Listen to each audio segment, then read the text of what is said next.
Welcome to the Freedom Frequency. I'm Laura. I'm a consciousness guide and multidimensional channel, pinpointing where your soul is inviting you to fully embody its passion and stretch into your boldest edge with grace, certainty, and unstoppable momentum. And I'm Anna Jones, the Bliss Facilitator.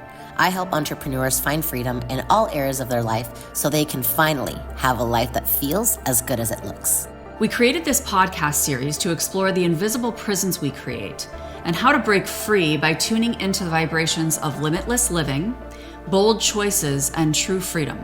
We're here to share the tools, stories, and mindsets that have helped us break free and create a life we truly love in hopes that they will serve you too. To us, freedom isn't a goal, it's our natural state. Join us on this journey of reclaiming and redefining freedom, so you can turn up your frequency and step into your own definition of freedom. Welcome to the Freedom Frequency. Welcome to episode 5 of the Freedom Frequency. Today we are going to talk about the freedom of keeping an open heart, and when I say open heart, I mean like a softened heart, not just for yourself, but for what's arriving through spirit, through the universe, what's arriving in relationships, and recognizing that when we keep an open and soft heart, that is the foundation and the fertile ground for welcoming this free lifestyle that we desire. Like more of these opportunities that are just so aligned with the essence of who we are, and that like tender sensation of this is what I love, like this is what feels so juicy and rich, right? But we close ourselves off so much. I do it myself, right? Like this is an intention that I set for myself consistently because of situations that happen in relationships, situations in the political climate, situations in the physical planet that are happening that are traumatic, catastrophic, upsetting, right? And it's understandable that our hearts would feel like, oh, right, ow, or they're mad, or, you have all these feelings running through you. And it can feel overwhelming at times. It can feel so big to the point that we can feel helpless or not heard. And so we then start to stifle, right? We start to stifle ourselves a little bit, even to ourselves. And there's something to be said about just being. We talked about that in our last episode. There's something to be said about that. And also to like being with the feelings that are coming up, right? And being with what's coming forward at the same time that we don't cross over that fine line of shutting down and shutting out and not allowing more in. I think temporarily, sometimes, yeah, be with your own field and just be, but also we can get into a narrative and a pattern within our own heads or our own nervous systems that close us off. And then we're actually not choosing the freedom we say we want. Yeah. As you were speaking, I thought about this quote by Byron Katie. There's you business and then there's God's business. And God's business is none of your business. So I think when we talk about things that are completely out of our control, well, nothing really is at times, but I want to say like major things, more like you were saying, just political stuff and, worldly stuff that really is, if we are devoting so much time to that, then we're really, I want to say sabotaging because that sounds like so blah, but we're really taking the energy that we have for our own creations and it's leaking into somewhere else. And we're subconsciously doing this on purpose because there is always, we have this belief, the majority of us, that if we shine bright, then we're going to be outcast. And so we prefer to say, oh, I just haven't had time with everything that's going on. meditate. I don't have time. Relaxing, I don't have time. I don't have time to do all the things that are, beneficial for me, but I do have time for all the things that are, you know, making me feel more anxiety, making me experience more stress. So I think that it really does come down to us choosing Mm. and cutting the bullshit and just really being honest with ourselves. Like, yeah, that's a distraction.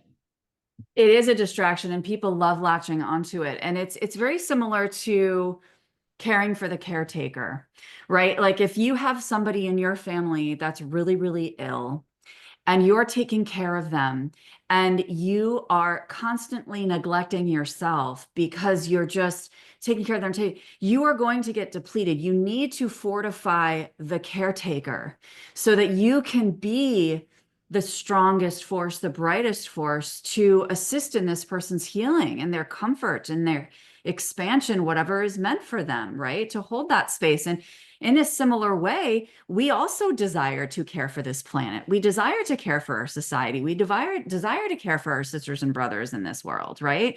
And so it's the same mentality of cultivating our own soil, our own foundation, so that we can extend, like you said, that creation that's coming through us. And I think that I see this a lot, especially people in the spiritual community. It's like, well, if I'm a spiritual person, then I am supposed to be involved in this and be involved in that and be involved in that. And it's just so interesting because it's like there are going to be some events that happen in the world that you are going to be drawn to doing more tangible things with. And there's going to be some that you are not. And that doesn't mean you're a bad person because there's going to be other people that are drawn to the things you're not and vice versa, right? Like that is why we are all here uniquely on this planet to contribute our gifts and to feel the freedom of saying, I am drawn to do all of these healings for the fires in California. Great. Okay. I have the freedom to say I'm not drawn to send a bunch of healing to say maybe an earthquake in Vanuatu that I did, like, and that doesn't mean that I'm a bad person, that I don't have a heart and that I don't care about that.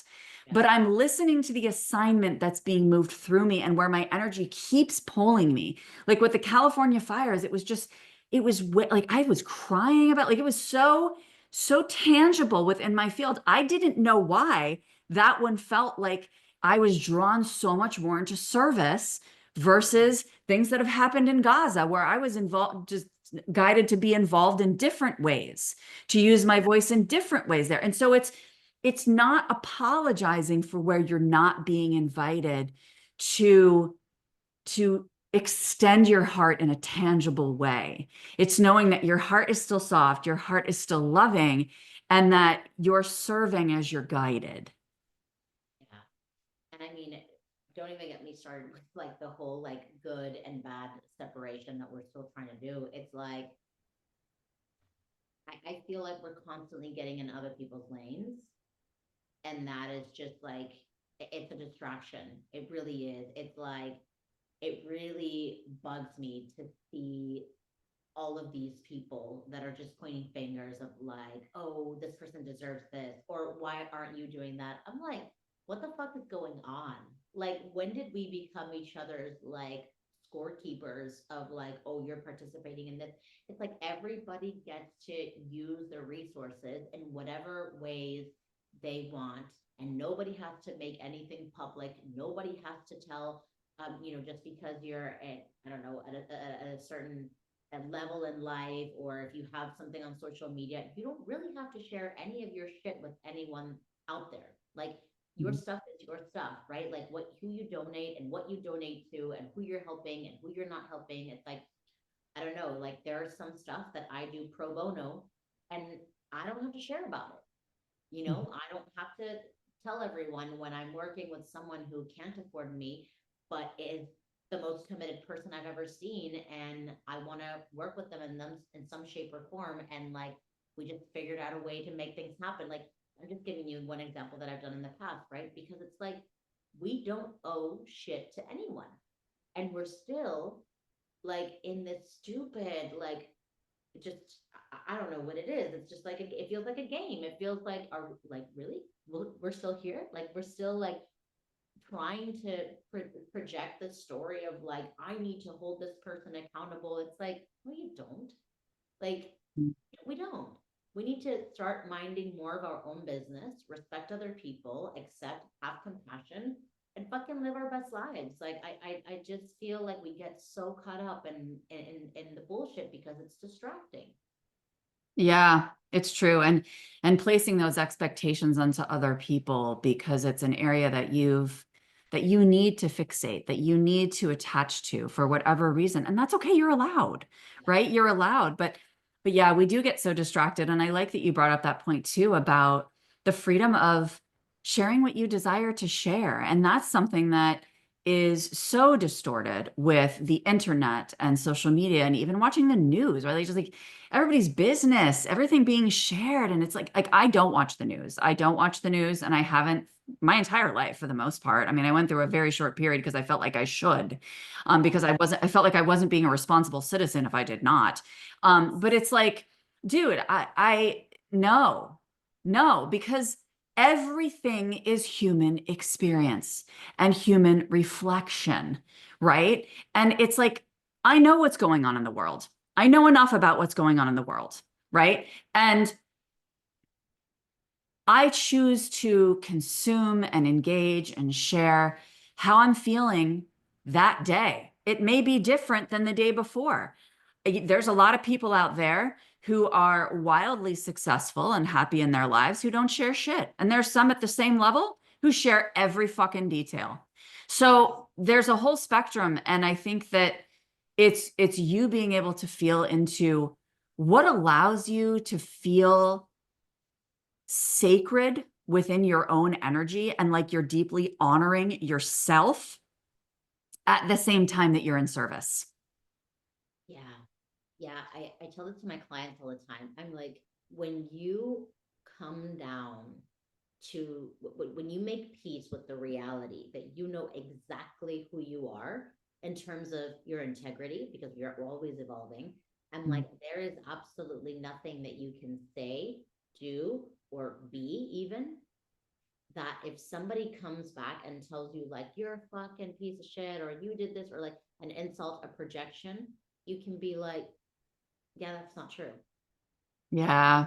I know who I am because I know where I want to be of service, because I know where I'm meant to be of service, because I know, and I don't need other people to come and tell me because what for whatever reason they felt called to project something on me. It's like, okay, cool. And now that doesn't mean that insults don't make us feel anything, right? We may feel something and then we move through that emotion, but I don't let it impact my life. I don't let it impact the inner structure that I've created for myself for almost Mm, 4 decades.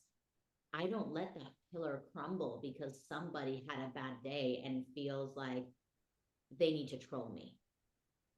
mm. It's much harder to knock me down than Yes. was before. Like That that un yeah, it's that just unwavering center.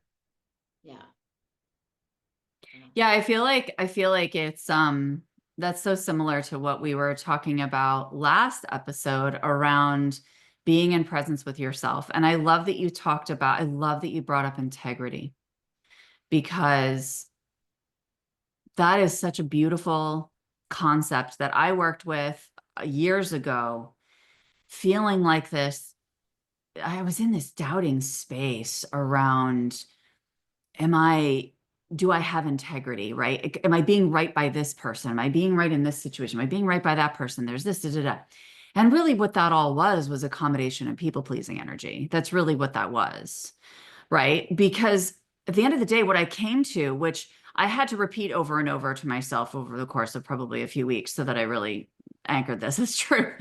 But it was this recognition like, okay, so if I don't have to choose to be in integrity to all of these other people and systems and structures more than I'm in integrity to my own soul, more than I'm in integrity to my own center.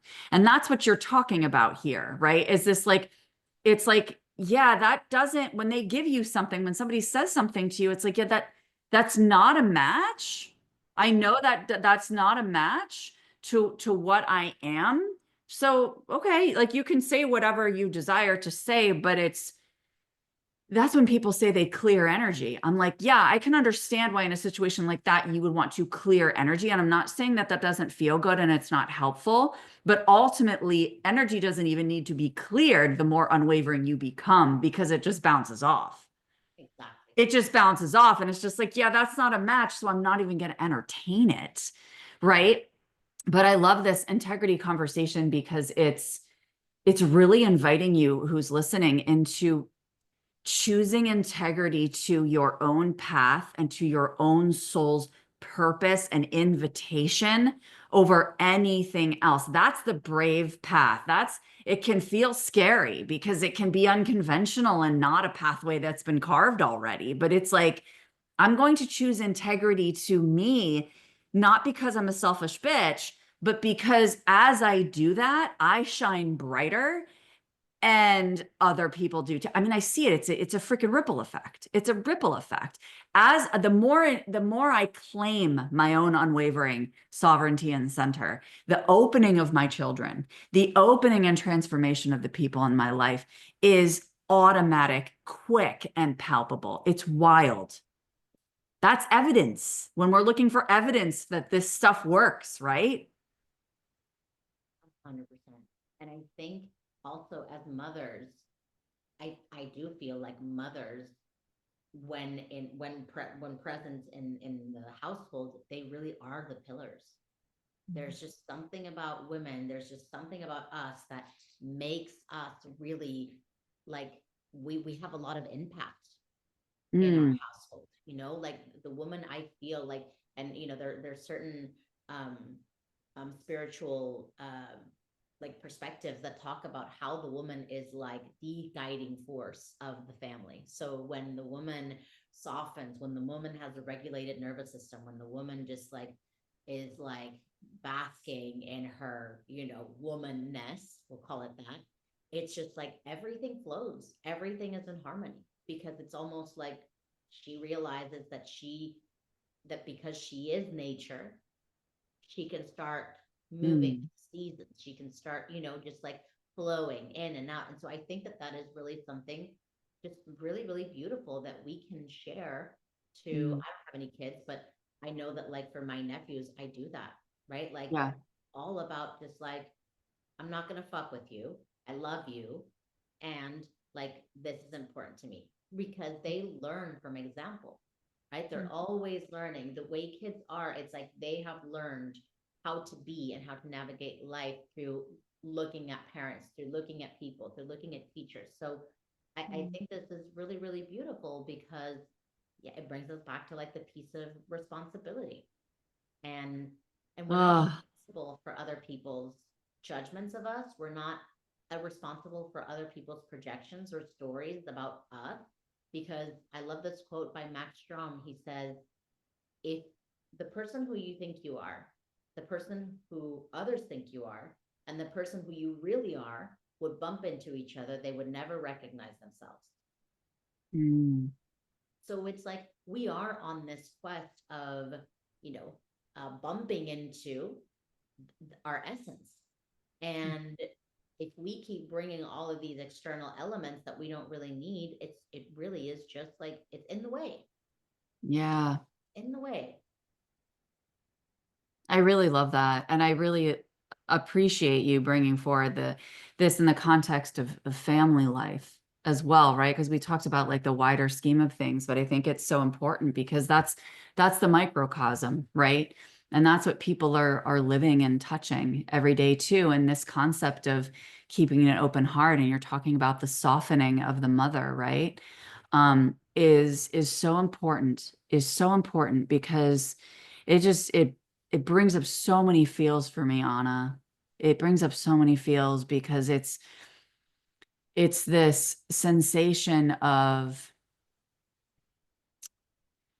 where I in the past have really resisted the responsibility of being that energetic influence in the family.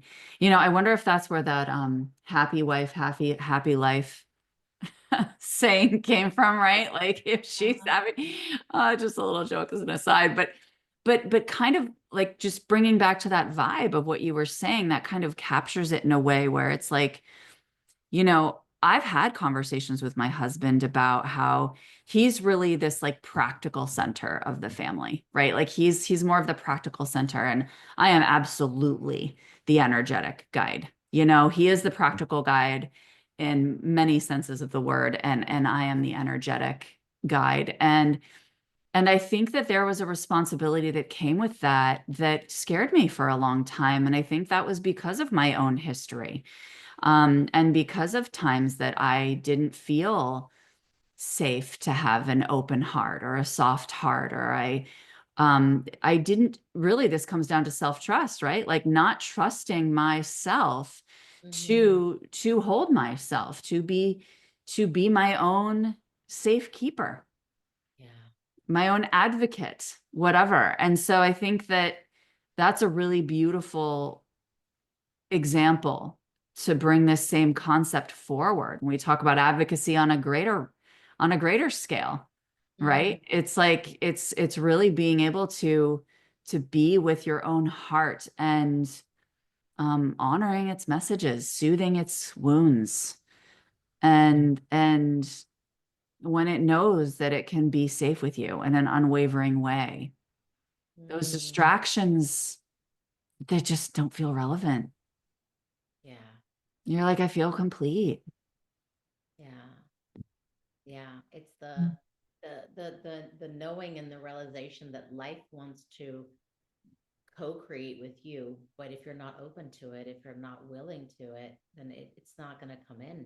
But it wants to tether with you. Mhm. Existence, life wants to have that intimacy with you, as we mentioned before. And Mhm. I want to say this piece because I think that this was something super important for me to get.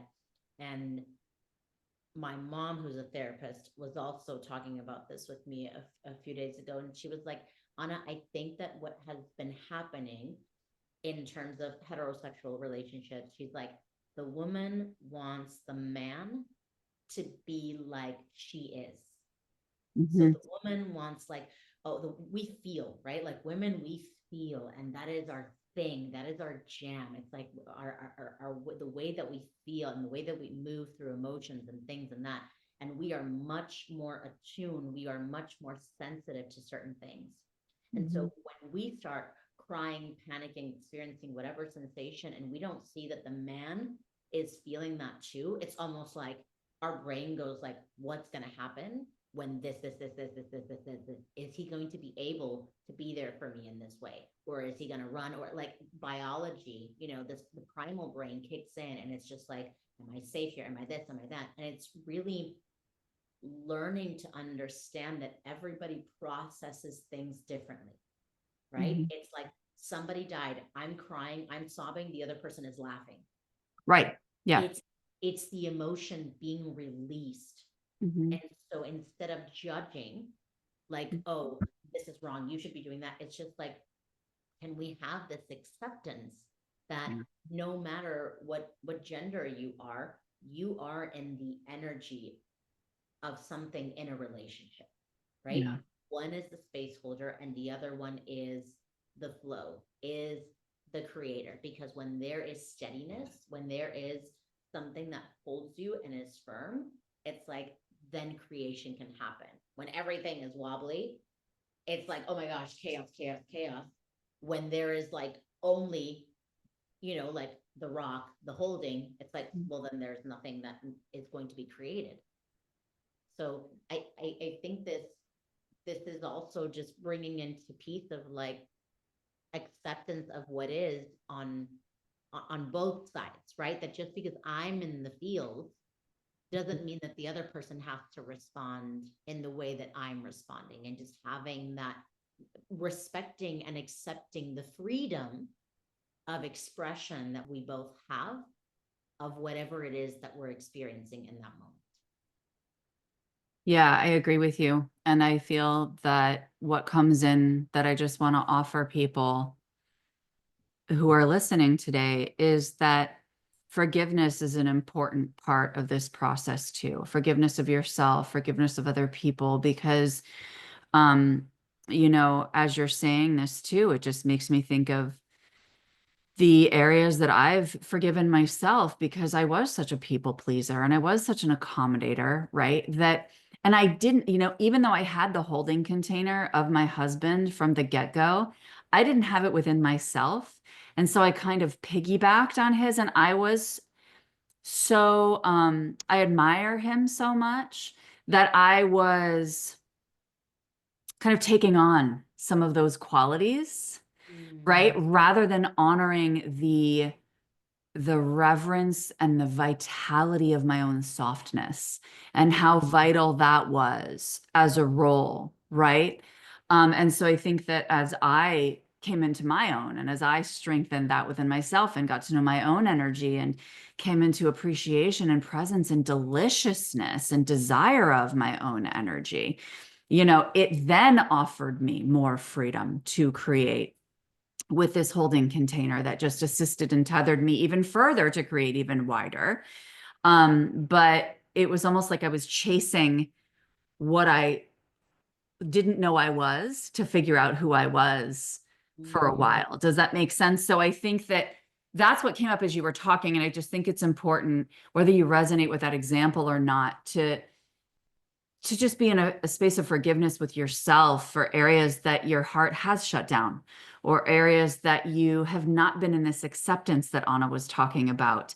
And just decide, wow, like my eyes are opened to this now. And I get to choose different. I get to feel my way through this and with a new perspective. Yeah, and with lots of grace. Yeah. Lots of grace because I mean this is what the human experience is, right? It's just moving through life, and even though you hear certain words, even though you're like, oh yes, this concept, but there's a part of you that can't really fully grasp it, or maybe none of you can grasp it because it's just not time. Yeah.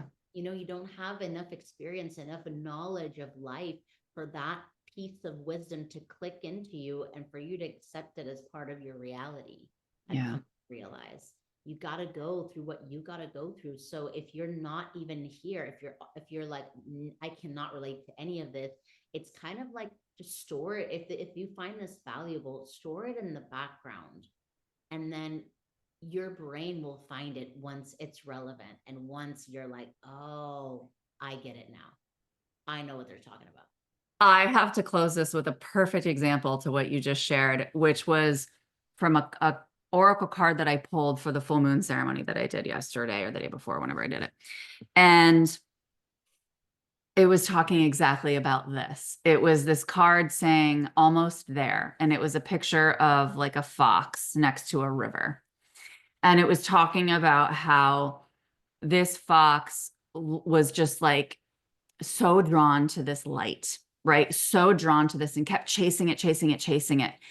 And but every single time that it would chase it, the light would go over the river, and then he'd be like, well, I can't go over the river, like, because in the autumn it was so choppy, and he was like, oh, I can't do this, right? And in actually, we're going to go backwards. We're going to start with the spring. In the spring, it was starting to, like, the waves were really upswelling, right? And in the summer it was moving so fast, and in the fall it was starting to calm, but it was freezing. And he was just like, how am I supposed to cross this river? Like, I want to get to my light. And finally, he just got so frustrated. He lay down on the bank of the river. He was like, I am done. Like, come autumn, he's like, I am done. I'm not doing this. And then he woke up and all these snowflakes were falling, and he saw the light and the river was frozen. And he got to cross it. And at the end of this oracle card, it said, you are meant to go through your seasons before you cross into what is awaiting you. There is a reason for the seasons. Trust them, that it's always going to come around to you. It is always going to arrive. We promise, right? Like, trust that your light is always guiding you. And so I just thought that was a beautiful example of what you were just talking about. Exactly. Yeah, I love that. That is a Oh, beautiful close. It's just like it's like, you know, there is a season and there is a phase for everything. You know, mhm. when you're 5 years old, you can't wait to watch PG-13 movies. It's like you're going to get there. You know, like Yes. it's gonna come. The time is gonna come. Like everything is coming. It's like enjoy it because it'll be here before you know it. That is the infinite plight of being human, Mhm. impatience. Just being freaking impatient. We could talk about that another day. Okay. Thank you, everybody, for being here. Thank you, Anna. This was beautiful and gave me all the feels. And we will see you on our next episode. Bye for now.